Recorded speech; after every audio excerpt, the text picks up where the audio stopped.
kind of theme for today is sustainable tourism and sustainable travel. We're going to be looking at two examples which relate to both of those actually. The Eden Project promotes sustainable travel.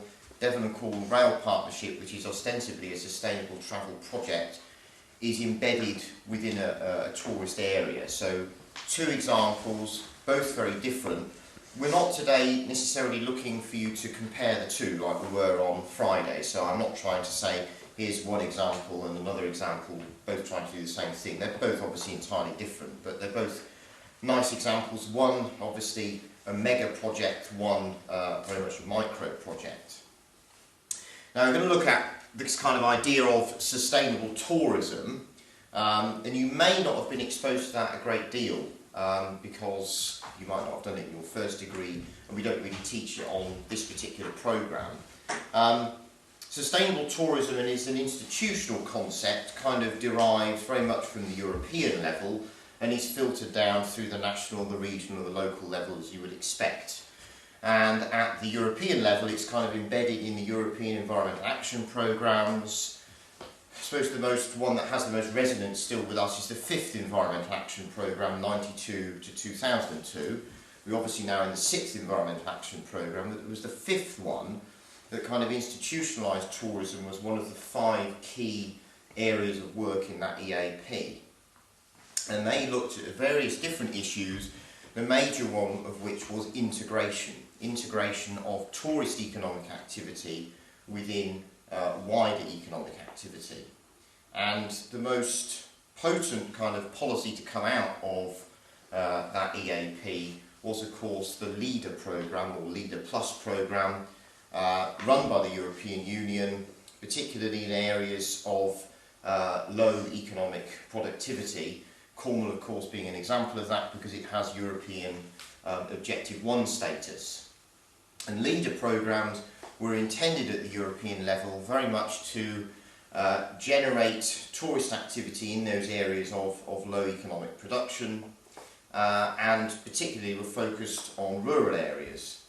And in Cornwall, a lot of work has been done on trying to get the agricultural sector to diversify into tourism. Now that could be just tourism on farms, so it could be a farmer who simply opens up a couple of rooms in his or her farmhouse to enable tourists to stay there, so a kind of self-catering effort within the context of the farm, the working farm. Or it could be another form of farm tourism which is much bigger than that. It might even be making a tourist attraction about the workings of the farm. It might even be taking over that agricultural land for a different tourism activity altogether.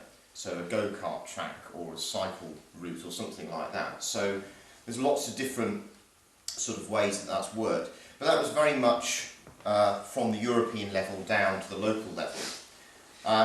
There's a really good dissertation, if any of you are interested, there was an MSc dissertation in this about 3 years ago by a chap called Ian McKinley.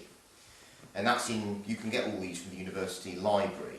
And he did his dissertation interviews with farmers in Cornwall, looking at their experiences of applying for LEADER funding, actually doing the project and the evaluation of the project. So if any of you are interested, that's there.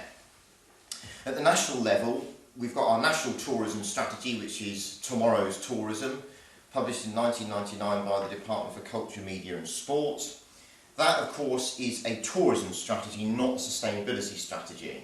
But within it, there is a very significant tourism component, which basically says tourism is to be defined by the region. In other words, it's not going to be a great interference by a national government in sustainable tourism. It's going to be governed by regional sustainable tourism strategies.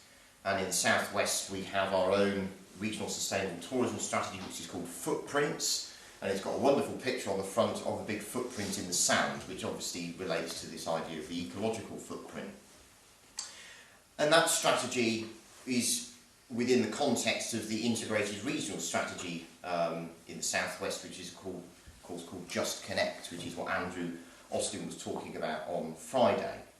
So the regional tourism strategy is just one of those strategies that I think I don't know how many of them there are, there seem to be about 30 of them. And the word integrated, of course, is an interesting word because they don't really speak to each other at all. But anyway, that's a different story. And then you go down another level, obviously, to the ground, which is, of course, the local authority level. Local authorities have the responsibility for running things like tourist information centres, interpretation centres, and therefore they're kind of the people on the ground that I suppose most tourist attractions have said.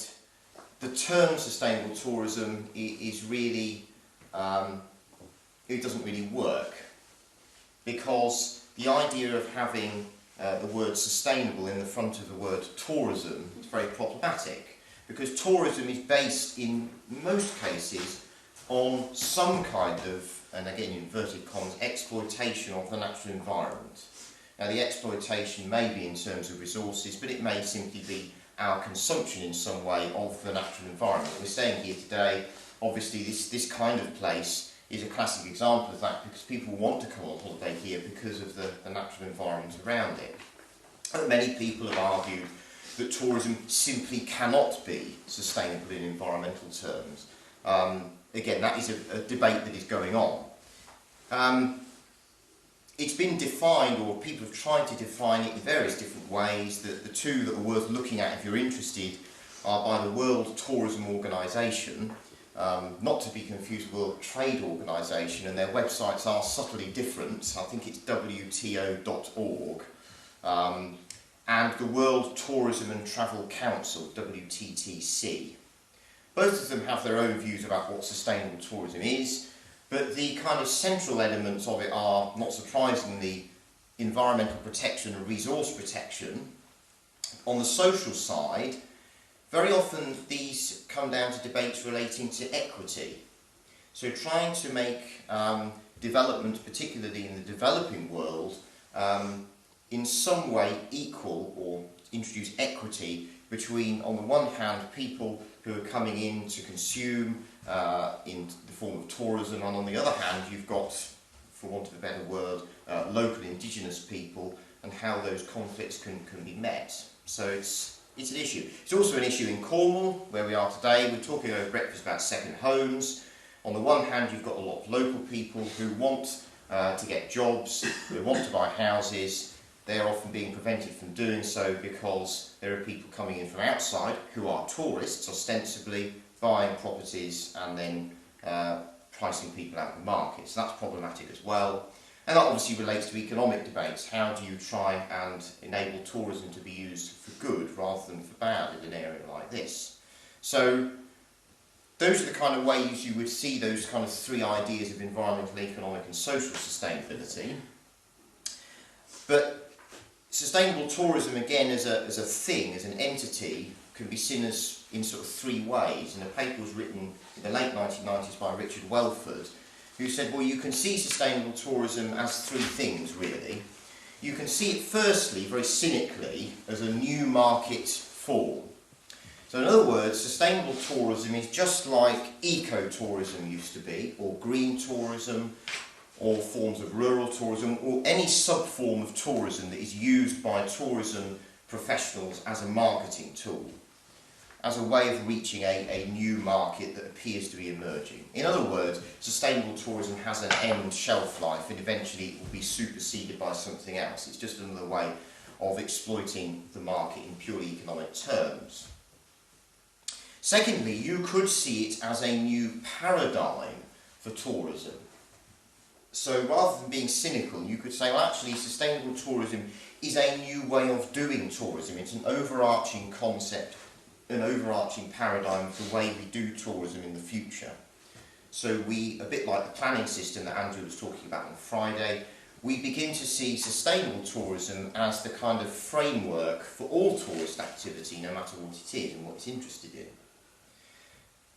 Most, I suppose, recently in the tourism literature, you've begun to see sustainable tourism being discussed not merely as a new form of tourist development, but as a new form of development